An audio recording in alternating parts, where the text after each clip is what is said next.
นะครับและหลังจากนั้นก็จะเป็นการกล่าวคำปฏิญาณโดยประธานสภานักเรียนชั้นมัธยมศึกษาปีที่6นะครับ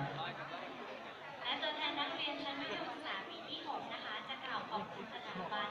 พร้อมมอบของที่ระลึกค่ะนักเรียนชั้นมัธยมศึกษาปีที่6จะประดับดอกไม้เพื่อแสดงความขอบคุณผู้ปกครองทุกท่านนะคะแล้วหลังจากนั้นนะครับก็จะเป็นการมอบกิจวัตรดีเด่นด้านต่างๆนะครับแล้วก็จะเป็นทุนการศึกษาด้วยนะครับโดยพิธีกรนะครับก็จะกล่าวขอบพระคุณนะครับประธานแล้วก็มอบของที่ระลึกโดยนายจรัญดำรงกิตยศนะครับผู้อำนวยการโรงเรียนเชียงใหม่มัธยมนะครับและหลังจากนั้นก็เป็นอันเสร็จสิ้นพิธีนะคะจะอธิษฐานอวยพรต่อพระเจ้าโดยเอกศาสตราจารย์โยนาปัญญาจารย์นะคะและที่ประชุมจะร่วมร้องเพลง We Have This Hope นะคะระหว่างนั้นให้ทุกคนยืนขึ้นหลังจากนั้นก็เป็นอันเสร็จสิ้นพิธีค่ะครับผมหลังจากที่เสร็จพิธีนะครับก็ขอเรียนเชิญนะครับผู้ปกครองทุกท่านเลยนะครับร่วมกันรับประทานอาหารเที่ยงนะครับพร้อมกันที่โรงเรียนคือที่ตอนเช้าที่ทุกท่านได้ไปร่วมประชุมกันตรงนั้นนะครับชอบก่อนเลยทุกคนจะนี่เปียครับผมก็ขอความร่วมมือผู้ปกครองชอบก่อนเลยทุกคนเรื่องของการถ่ายภาพโบราณของท่านในพิธีนะครับเพื่อความเป็นระเบียบในขณะที่นักเรียนรับกิจบัตรนะครับก็จะมีบุคลากรที่จะถ่ายรูปอยู่แล้วนะครับเพราะฉะนั้นหลังจากเสร็จพิธีแล้วนะครับก็ขอเชิญผู้ปกครองทุกท่านเลยนะครับร่วมรับประทานอาหารพร้อมกันที่โรงเรียนอีกเช่นเดียวนะครับเช่นเดียวนะครับท่านที่เคารพคะโรงเรียนเชียงใหม่มัธยมของเราได้จัดพิธีขอบคุณพระเจ้าเนื่องในโอกาสวันเป็นการศึกษาของนักเรียนชั้นมัธยมศึกษาปีที่6ทางโรงเรียนได้จัดพิธีนี้เป็นประจำทุกปีค่ะโดยมีจุดประสงค์เพื่อเป็นการขอบคุณพระเจ้าที่ได้ทรงนำนักเรียนชั้นมัธยมศึกษาทุกคนจนสำเร็จการศึกษาเพื่อเป็นการแสดงความยินดีไม่ใช่เลยเนี่ยนะนักเรียนชั้นม .6 รุ่นที่35และผู้ปกครองที่เป็นบุตรหลานของท่านเสร็จแล้วค่ะโรงเรียนเชียงใหม่มัธยมขอขอบคุณท่านผู้ปกครองทุกท่านนะครับที่ได้ให้เกียรติมาร่วมงานพิธีขอบคุณพระเจ้านะครับเพื่อเป็นขวัญกำลังใจให้กับบุตรหลานของท่านในวันนี้ครับ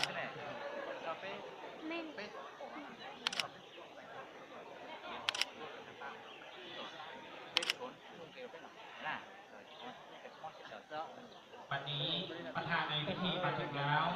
ขอเชิญทุกท่านยืนขึ้นเพื่อต้อนรับท่านประธานขอไปครับ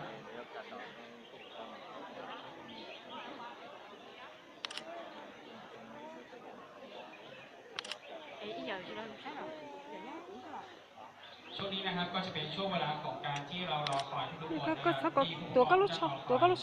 อะไรก็รู้ชอบไม่เปียครับขอไปนะครับตอนนี้ขอให้ผู้ปกครองนั่งลงก่อนครับวันนี้เราสองคนนะครับที่จะ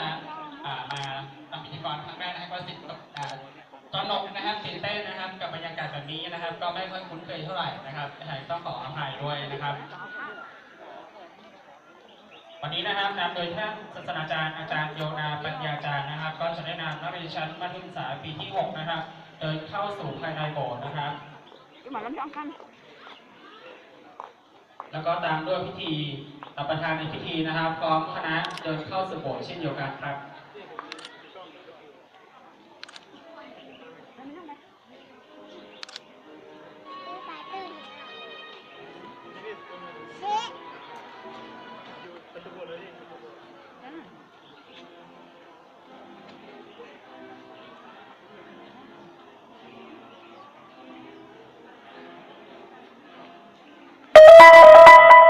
ก็เป็นอีกหนึ่งบรรยากาศนะครับที่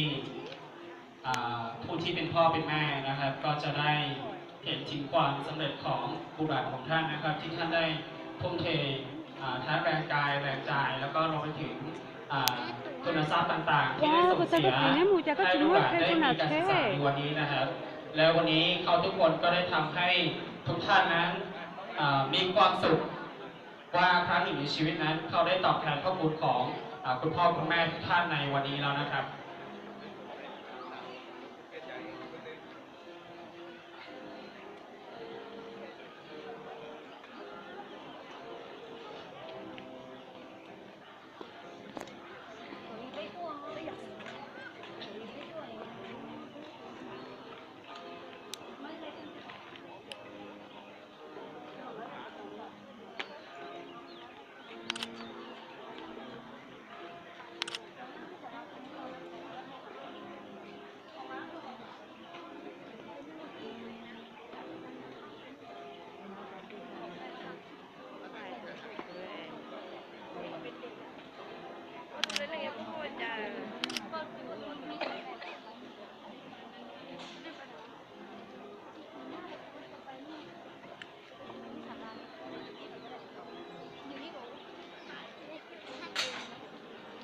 mới vậy thế cái nào chứ sợ này sợ này cơ chứ có sợ nó cũng thấy con đây lại cái lúc đi là có sợ nó cũng thấy nó có cái bò này là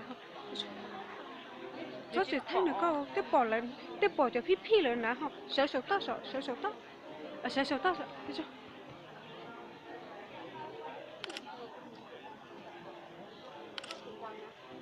sợ đến đây mà sợ bị tí chó đỏ má à